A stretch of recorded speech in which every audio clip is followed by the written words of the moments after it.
Parfois, les premières impressions ne sont pas toujours les bonnes. Nous sommes en 2009, une année plutôt charnière pour le genre horrifique. Les franchises puissantes sont toujours présentes, dispersées entre le remake de Vendredi 13, la deuxième partie de l'Halloween de Rob Zombie, ou encore Meurtre à la Saint-Valentin, utilisant la mode technologique de la 3 dimensions. En plein dans vos gueules. Mais c'est surtout par l'apparition de tout nouveaux projets que l'année 2009 sera marquante pour les films d'horreur. Parmi eux, nous retrouvons Esther et son sordide twist. Dead Snow et ses zombies nazis sortant tout droit de la map Kino der Toten, c'est le nom d'une carte dans Call of Duty où on affronte des zombies. Voilà une petite référence facile pour faire croire qu'on est des spécialistes, mais ça fait toujours du bien par où ça passe. Sans oublier The Collector, et surtout, mais alors surtout, Jusqu'en Enfer. M'avait humilié. Seigneur, Et c'est en me replongeant dans ces différentes œuvres sorties en cette belle année 2009 que j'ai redécouvert une petite pépite. Un film oublié car complètement dénigré à sa sortie. Souvent pointé du doigt comme une œuvre simpliste, alors que pourtant, elle renferme une profonde complexité. Et ce film se prénomme tout simplement Jennifer's Body. Et j'ai l'impression qu'il est en train de devenir culte, et c'est très bien. C'est même une très bonne chose. I, after seeing the movie, was like, this is a great movie. I expected to get on, that's what was always happening and I figured was going to continue to happen, but I was surprised that the movie itself wasn't given more respect, but it has grown like year after year after year. It's growing this, I don't even know if can it even be considered a cult following at this point. I feel like it's broken through where it's just a lot of people are obsessed with this movie.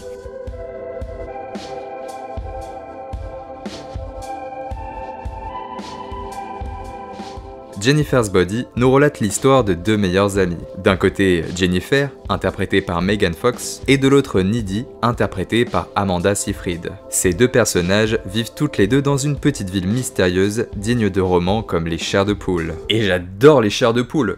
J'ai le droit d'en parler ou c'est tabou? Jennifer nous est présentée comme un personnage plus superficiel que Needy. Disons que Jennifer, c'est la fille populaire du lycée, avec un caractère assumé qui arrive à mettre l'ensemble des hommes à ses pieds parce que, parce qu'elle est magnifique. C'est pas moi qui le dis, c'est le film qui nous la présente comme cela. Et de l'autre côté, Needy, qui est plus sérieuse, plus stable avec son copain, plus intelligente, enfin bref, vous avez compris, mais dont on se demande mais comment et surtout pourquoi elle est la meilleure amie de Jennifer. Et c'est pas physique, c'est juste qu'au niveau du caractère, les deux, elles sont tellement, mais alors tellement différentes. La vache, t'as des mains, on dirait des pieds.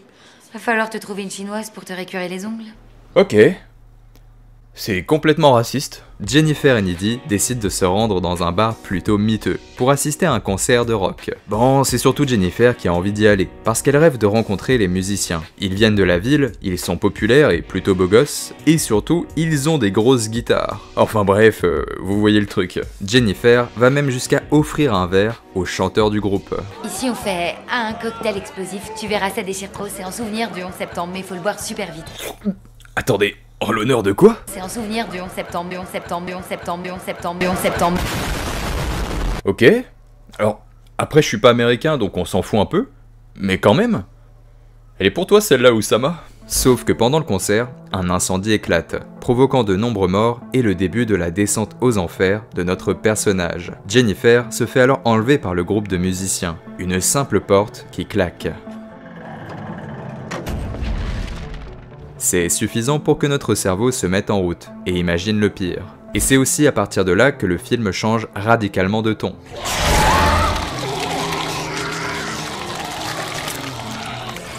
Ok, d'accord. Mais qu'est-ce qui se passe dans ce film, bordel de merde? Les musiciens du groupe ont capturé Jennifer pour opérer un rituel satanique. Leur idée, si tant est que c'est une idée tellement cela semble lunaire, c'est de faire le sacrifice d'une vierge au diable pour obtenir la célébrité et donc la richesse. Sauf que, Jennifer, elle est loin d'être vierge. Le rituel n'ayant pas été convenablement effectué, cela transforme Jennifer en une espèce d'entité démoniaque, devant dévorer des hommes pour pouvoir survivre. Enfin après, se faire dévorer par Megan Fox, y a quand même pire comme mort.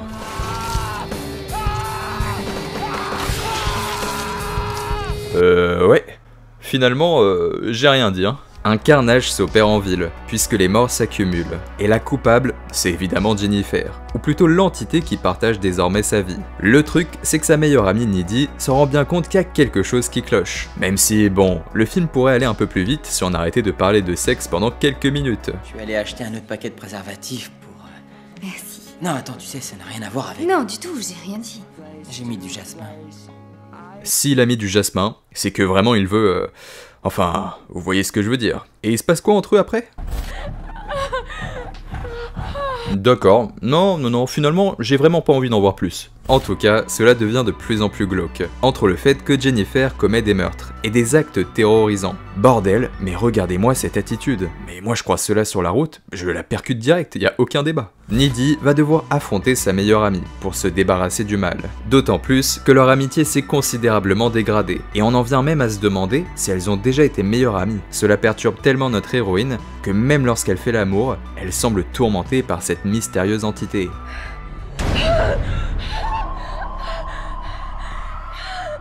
C'est terrifiant bordel. Et c'est ainsi que le petit copain de notre héroïne se fait capturer, et qu'on assiste donc à la bataille finale. Needy, telle une princesse, se dirige vers le château pour sauver son prince, c'est-à-dire dans le repère du monstre, dans l'antre de la bête. Bon, c'est vrai que je vous ai pas parlé du copain de notre héroïne, mais c'est un gars plutôt respectable, avec énormément de charisme. C'est ma sœur Camille. Elle me saoule avec son piano. Arrête de taper sur ce truc-là. C'est toi qui arrête de téléphoner. Tu peux me retrouver au Macallum Park dans 10 minutes? Tu peux te taire, j'arrive pas à bosser, petite quéquette. Ça, mes amis, c'est une leçon d'écriture. Et lors de l'affrontement final, tout ne se déroule pas comme prévu. Needy est sauvée par son petit ami qui meurt de la suite de ses blessures, puisque Jennifer l'a en partie dévorée. Et d'ailleurs, cette dernière semble plutôt invincible, mais c'est en plongeant dans un livre ésotérique que Needy découvre la solution. Il faut poignarder le cœur du démon pour pouvoir s'en débarrasser. Alors, va-t-elle oser? Au fond, souhaite-t-elle vraiment se débarrasser de sa meilleure amie?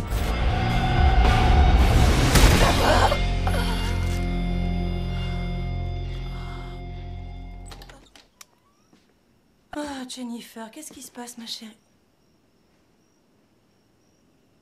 Needy? Bon, tout se passe pas comme prévu, mais au moins, elle a réussi à se débarrasser du démon, et donc de Jennifer. Et c'est pas fini! Needy est enfermée dans un hôpital psychiatrique, puisque bon, personne ne croit à son histoire de démon, et on va pas se mentir, c'est plutôt logique. Mais comme elle s'est fait mordre par Jennifer, et donc par l'entité, elle hérite d'une partie de ses pouvoirs, comme des coups de pied ultra puissants. Putain, alors ça, je m'y attendais pas. Elle utilise alors ses pouvoirs pour sortir de cette prison, et ainsi opérer sa vengeance, se débarrasser du groupe de rock à l'origine de toute cette histoire, ceux qui ont condamné sa meilleure amie à ce rituel satanique. Ce soir, ils vont faire leur dernier concert. Et là vous allez me dire, tout ça pour cela. Tout ce pataquès pour une simple histoire de démon qui prend le contrôle d'une fille. Mais en vérité non, Jennifer's Body c'est tellement, mais alors tellement plus que cela.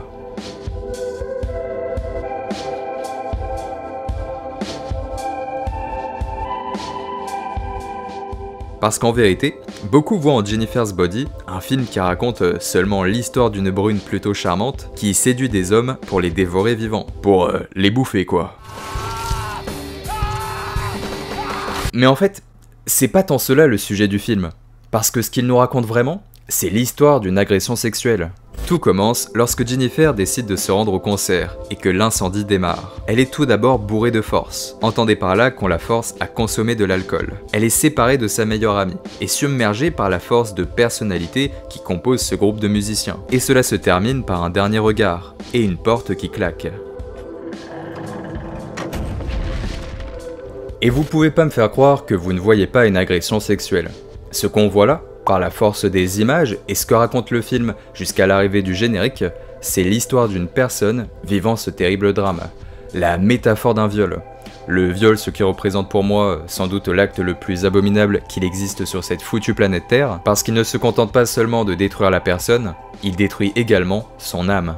Bon, vous connaissez tous le mot métaphore. Alors, si je veux faire un peu le mec, une métaphore, c'est un procédé linguistique consistant à produire une modification de sens parfois abstraite. Bon, ok, c'est de la branlette intellectuelle. Mais dans l'idée, c'est une comparaison où on laisse deviner au spectateur le sens. Par exemple, dans Halloween, Michael Myers, il incarne la métaphore de l'esprit d'Halloween, qui revient chaque année prendre son dû dans la mystérieuse petite ville d'Haddonfield, le diable en personne. Et tout le film consiste à mettre en avant le fait que c'est certes un homme, mais on a quand même parfois l'impression que ce n'en est pas un, et qu'il possède bel et bien des capacités surnaturelles. Michael Myers, la métaphore du diable. Si seulement il était à côté de moi, je lui ferais un enfant. Et donc, c'est exactement ce procédé qui est utilisé sur l'ensemble de l'œuvre que représente Jennifer's Body, la métaphore d'une agression sexuelle. Elle ne se produit pas devant nos yeux, mais pourtant, elle est omniprésente dans notre esprit. Alors oui, ici ce que nous voyons dans les faits, c'est un rituel occulte, mais en vérité, c'est la métaphore d'une agression sexuelle. Cela commence même avant, avec cette réplique qui fait complètement froid dans le dos. Est-ce que vous êtes des violeurs? Oh merde, ce que je déteste les filles. Je jure que ça me glace le sang, bordel. Au moment du sacrifice, Jennifer est poignardée, et c'est un détail important, parce que le poignard c'est la métaphore d'une bite dans les films d'horreur. C'est pas une blague, c'est un corps long qui pénètre un autre corps. Ça fait partie des règles du genre depuis son origine. Moi j'y peux rien. Et c'est après cette agression que les événements post-traumatiques débutent pour la victime. Jennifer marche le long de la route, les vêtements complètement déchirés, prouvant alors l'agression et surtout la violence de celle-ci. Le regard de la victime est complètement vide, elle titube, quitte à vomir son désespoir. En fin de compte, Jennifer ne sera plus du tout la même personne après ce drame. Elle sera complètement détruite. Comme, vous l'aurez compris, les victimes d'une agression sexuelle. Et le fait qu'elle est complètement détruite de l'intérieur fait qu'elle va provoquer la destruction des personnages autour d'elle. A l'inverse de sa meilleure amie, qui, par la faute du fait que son amie n'est plus du tout la même, change et donc évolue. Needy, elle réussit à passer outre cette terrible nuit. Et à mesure que le film progresse, elle évolue, devient plus forte et surtout plus autonome. Tandis que Jennifer, non, elle n'y arrive pas. Elle est toujours bloquée dans la boucle de cette terrible nuit, où elle s'est fait agresser, formant alors un cycle infernal, tandis que Needy, elle a réussi à sortir de ce cercle infini, et à trouver la résolution de ce sordide casse-tête. Et cela fonctionne car c'est subtil. On te présente un film avec plusieurs niveaux de lecture, et c'est à toi de faire ton choix de ce que tu comprends et de ce que tu aperçois des images. C'est le but même de l'art. Tu te fais tout dans ton petit esprit, dans ton petit cerveau. L'art, c'est une œuvre, et des spectateurs qui contemplent ton œuvre, tout en faisant de la branlette intellectuelle. Et y a pas de mal à ça. Et beaucoup disent que cela aurait dû être plus agressif, que le film aurait dû montrer une véritable agression sexuelle, ou quelque chose brisant complètement la métaphore. Mais est-ce qu'on reproche au premier opus d'Halloween de ne pas montrer clairement une scène où Michael Myers est surnaturel, ou qu'il est complètement invincible, ou qu'il se téléporte de maison en maison, parce que bordel, il est bien trop rapide le con. Non, il y a un équilibre pour toujours créer le doute dans le cerveau et les pensées des spectateurs. Idem pour It Follows, considéré comme un véritable classique de l'horreur. On ne t'explique jamais ce que représente l'antagoniste principal. Dans Jennifer's Body, c'est la même chose. On ne te montre jamais la violence sexuelle, mais elle est bien partout, elle est bien omniprésente, ainsi que la violence psychologique que cela entraîne, sans oublier les phénomènes post-traumatiques. C'est ton cerveau qui dirige et crée ta propre interprétation. Et je suis désolé, mais cette scène...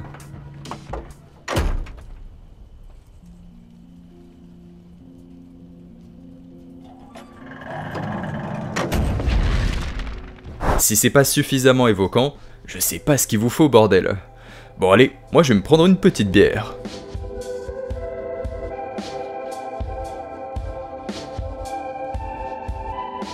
You know, that movie was a commercial failure. Yeah. And like, I was savaged personally. It wasn't just having a professional failure.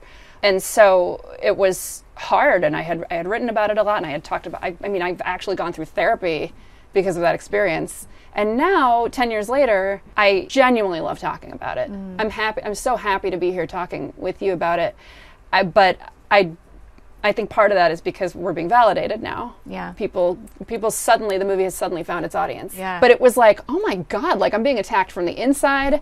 Like, and critics were awful. Au moment de la sortie de Jennifer's Body, les réactions sont désastreuses. Les critiques sont saignantes, parlent du fait que Megan Fox n'est pas une bonne actrice, que l'histoire est catastrophique au possible, et mélange trop de sujets différents tout en n'étant pas assez provoquant. Ce film était pendant longtemps considéré comme l'une des plus grosses fraudes du cinéma horrifique. Et même si cela tend à changer, en vérité, l'œuvre souffre toujours de cette réputation, et ce, encore aujourd'hui. Et cela vient en partie de la manière dont le film a été distribué, et vendu au niveau de son marketing. Non mais, regardez-moi cette affiche.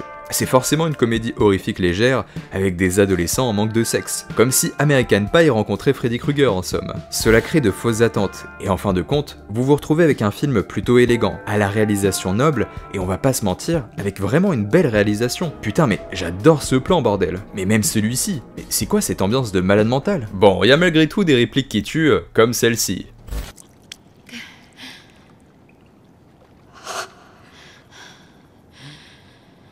T'arrêtes bon?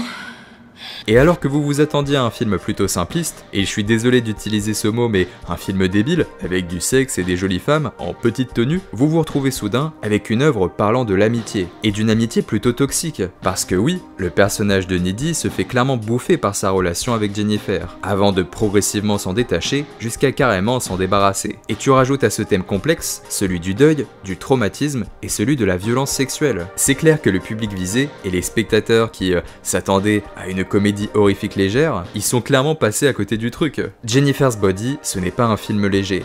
C'est un drame humain qui est profondément mélancolique. Well, the test screenings were horrible. And I believe that's because of the audiences that were recruited for the screenings. Which were like frat boys? Exactly. The studio had a very strong, unshakable belief that this movie needed to be marketed to young men, specifically. So that was who they... Which came because of me, I'm assuming. Yes. Okay. Yeah, exactly. I got a very memorable email from a marketing person at the studio once, where I had sent him this articulate defense of the film, and here's how it should be marketed. And I said, what specifically are you thinking? And he wrote back, Megan Fox hot, in terms of what is the value of this film. Okay. So that should give you an idea of where they were going with it. Somebody was mentioning that at a test screening or you had a test group and somebody was like, it needs more boobs. Ouais, je sais, c'est choquant. Mais revenons en 2009. Au moment de la sortie du film, Megan Fox est une actrice qui déchaîne les passions. Le problème, c'est qu'Hollywood la considère comme un vulgaire bout de viande, et comme un moyen plutôt facile d'attirer les puceaux en salle parce qu'ils veulent voir une jolie fille. I realized that in filming that scene where they sacrificed me, that for me, that was really reflective of, I felt like my relationship with the movie studios at that point. Because I felt like that's what they were willing to do, to literally bleed me dry. They didn't care about my health, my well-being, mentally, emotionally, physically at all. And they were willing to sacrifice me physically as long as they got what they wanted out of it. And it didn't matter how many times I spoke up and said, I'm hurting, this isn't right, I need someone to protect me, this is going on, someone needs to listen. It didn't matter at all. And so in that moment, they kind of were a representation of what I was dealing with that way. Par conséquent, plutôt que de vendre le film comme il est, c'est-à-dire presque un film expérimental avec des thèmes sérieux, le film est vendu auprès de la presse et des spectateurs comme un film d'horreur sexuelle, avec une Megan Fox plus torride que jamais. Ce qui n'est, mais alors pas du tout le cas du film. Même pour les affiches, la scénariste n'était pas du tout d'accord avec ces différents posters. Elle trouvait que c'était mentir aux gens. Vous vous attendiez à voir une Megan Fox sexy, mais non, ce n'est pas du tout ce que raconte le film, il n'a pas cette prétention, ou plutôt cette vulgarité. Et c'est surtout que Megan Fox, c'est vraiment une bonne actrice, parce que ouais, elle possède du talent. Elle dégage quelque chose. Et je suis désolé, mais elle participe entièrement à la réussite de Jennifer's Body. Sans elle, le film n'aurait pas du tout la même saveur. Son attitude, la façon dont elle marche, les moments où elle fait peur au personnage, et donc au spectateur. Elle est par moments complètement effrayante. Mais le pire, c'est son regard. Son regard passe de la joie au désespoir, à la tristesse, jusqu'à atteindre une folie véritable. Et d'avoir un regard authentique, c'est sûrement la chose la plus difficile au monde lorsque tu es acteur. Et dans Jennifer's Body, Megan Fox, elle dégage vraiment quelque chose. Et c'est pas parce qu'elle est belle, j'en ai vraiment rien à foutre de ça. C'est parce qu'elle possède du talent. Le film se fait donc complètement détruire par la presse et les spectateurs. Mais au-delà d'être une période difficile pour la scénariste, qui avait cœur à défendre son scénario et donc son propre film, c'est aussi une période difficile dans la vie de Megan Fox.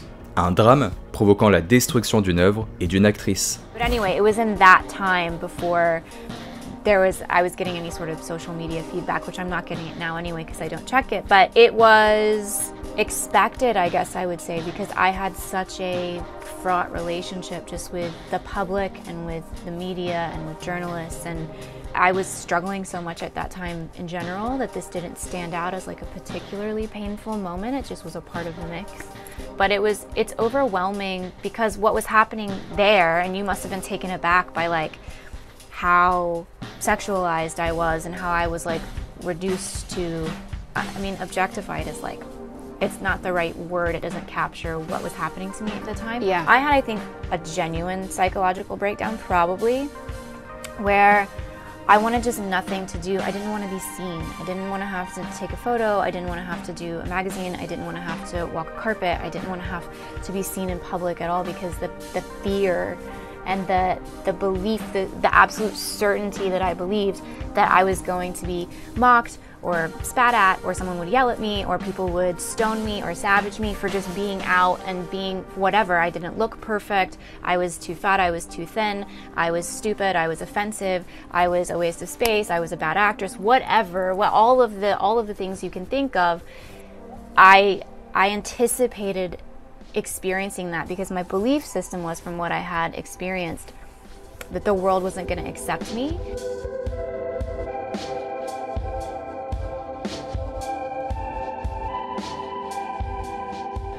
Et en fait, je sais pourquoi ce film me parle autant. Et je sais pourquoi il parle à beaucoup de personnes qui ont entre 20 et 25 ans. C'est parce que Jennifer's Body représente le symbole d'une époque, celle des années 2000. Les années 2000, c'est les couleurs saturées. Un style vestimentaire précis, devenu complètement ringard. Mais on aime quand même ça. Des téléphones à clapet qui sont tellement satisfaisants à entendre lorsqu'ils se referment, et surtout des posters. Des posters des films et des artistes qu'on appréciait, qui étaient disposés mais partout sur les murs de notre chambre. Mais ouais, c'est ça en fait. Ce film il impose un portrait idéalisé des années où j'ai grandi, les années 2000. Il y a même une scène avec du Akon. Du Akon, bordel de merde.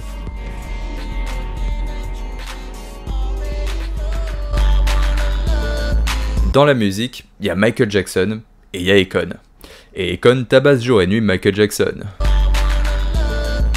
Je compare un peu cela à la mode des années 80 que nous vivons actuellement, surtout depuis l'émergence de séries comme Stranger Things, qui ont revitalisé la mode des vinyles, des cassettes vintage, des vêtements et même des musiques, genre Kate Bush qui revient dans le top 100 streaming, juste à cause de cette scène. Même dans le cinéma, la nostalgie des années 80, elle est absolument partout. Enfin, de revoir tout cet effet de mode, ce n'est pas rien pour ceux qui ont grandi dans ces années-là, je pense. Et bien de mon côté, je ressens la même chose avec les années 2000, puisque c'est là où je suis passé de l'enfant à l'adolescent, et comme Jennifer's Body nous présente un portrait complètement idéalisé de cette période, et bien forcément, cela me touche. Et puis il faut pas oublier que les années 2000, c'est aussi l'humour gras, et parfois pas très subtil. Scary Movie en incarne sûrement l'emblème parfait, on va pas se mentir. C'est si bon, et je ne sais pas ce que c'est que ça, mais je le lèche quand même. De haut en bas, et puis je me la mets là. Mais Jennifer's Body aussi, à sa manière. Va falloir te trouver une chinoise pour te récurer les ongles. Ouais, le portrait d'une époque. Et puis c'est terriblement rock et punk, genre rien que le fait que le film commence par cela...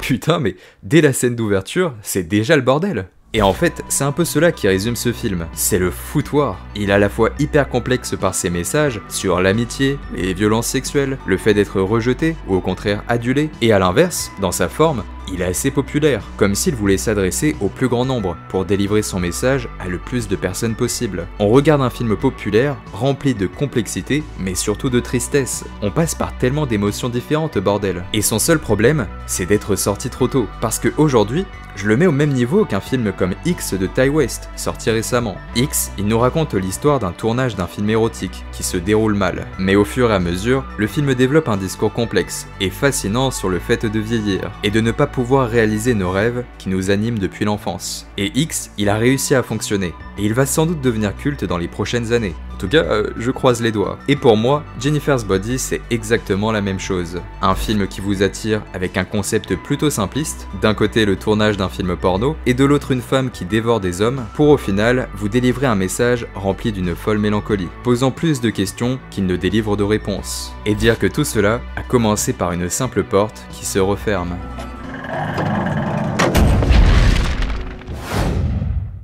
For me, what was surprising was I felt like they didn't actually watch the movie. It's their job to be impartial and be neutral and to watch a movie and review it that way, and that's obviously not what happened.